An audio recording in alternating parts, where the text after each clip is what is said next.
The scent of freshly baked bread filled the small shop as I carefully arranged the last batch of croissants on the display. My hands were trembling, not from exhaustion, but from excitement. For years, I had dreamed of this moment, the moment I would finally open the doors to my own bakery. This bakery wasn't just a business to me. It was a piece of my soul. Every recipe had a story, every pastry carried a memory. I had worked double shifts, sacrificed holidays, and endured countless, sleepless nights saving money to make this dream possible. And today, standing beneath the soft glow of the bakery's golden lights, I felt like the happiest woman alive. The sign above the door read, "Amara's Sweet Haven." I smiled proudly at it, brushing away a stray tear. This was my sanctuary, my safe space, my everything. I wanted my family to see it too. They hadn't always believed in me, but I thought, perhaps seeing it in reality might change their perspective. So I invited everyone, my parents, siblings, cousins, aunts, uncles. The invitation wasn't just for the grand opening. It was for them to share in the joy of my dream finally coming true. By evening, the bakery was filled with the chatter of guests and the clinking of coffee cups. Neighbors came, old classmates stopped by, and customers admired the warm wooden decor and sweet, smelling air.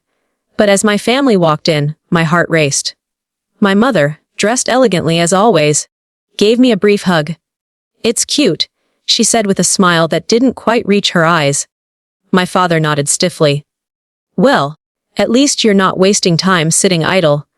My younger sister, Layla, looked around, smirking. "It's smaller than I expected. But nice, I guess." I forced a smile.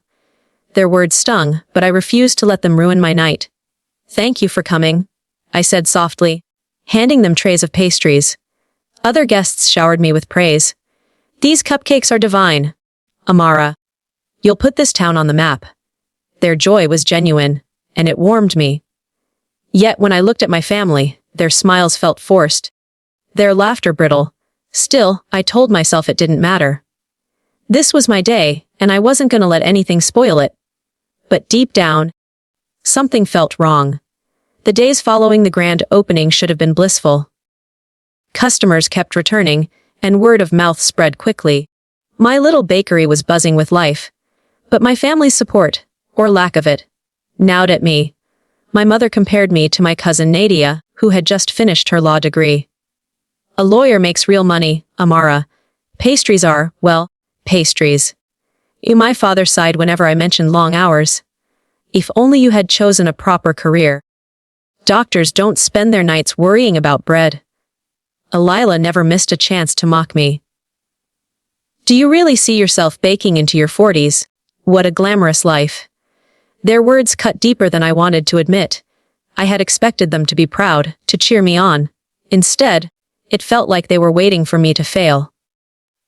One evening, while closing the shop, I overheard a conversation that shattered me.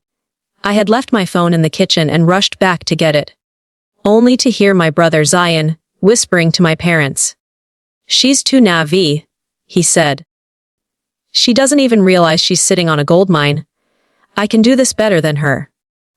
My father's voice was low but firm. "We'll help you.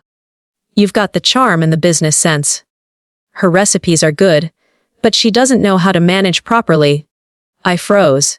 My heart pounded in my chest. Recipes? Business? Were they talking about stealing my bakery's ideas? Zion chuckled. "I'll just need to get my hands on her recipe book. Once I've got it, I can open my own cafe. With your support, I'll crush her little shop in weeks."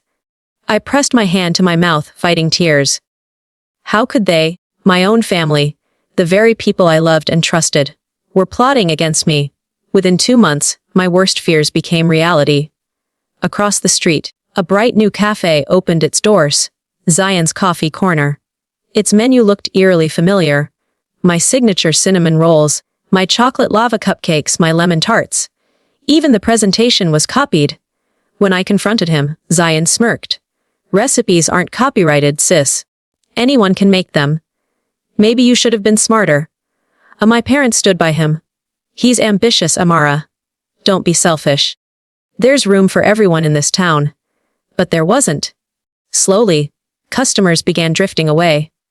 Many were lured by Zion's flashy marketing, discounts, and my own recipes served under his name.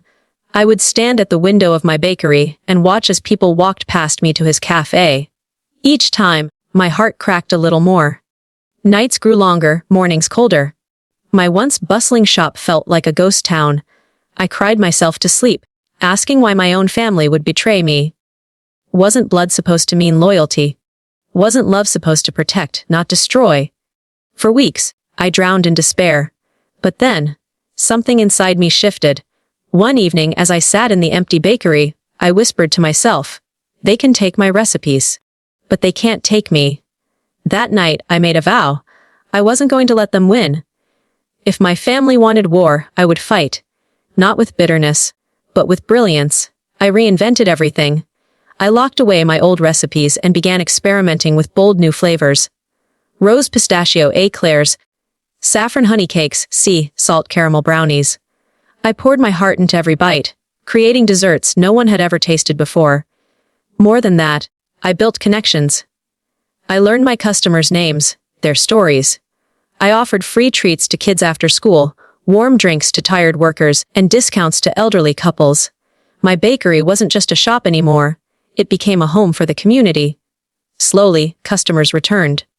Then more came. Soon, lines stretched outside my door, and my bakery was alive again. Meanwhile, Zion's cafe faltered. Without innovation, his copied recipes grew stale. His flashy discounts couldn't hide the truth. There was no love in his food. Customers noticed. And then came the day I had dreamed of.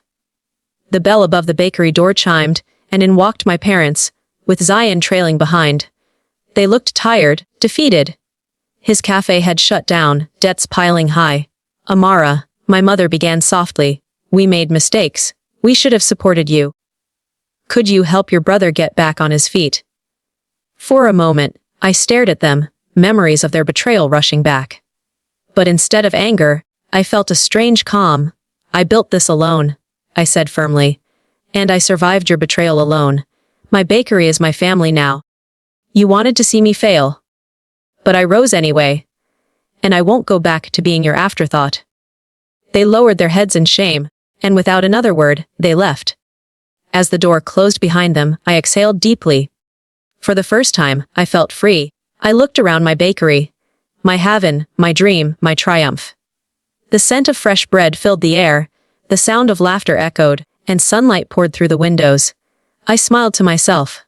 This wasn't just a victory. This was justice. And it was sweeter than any dessert I had ever made.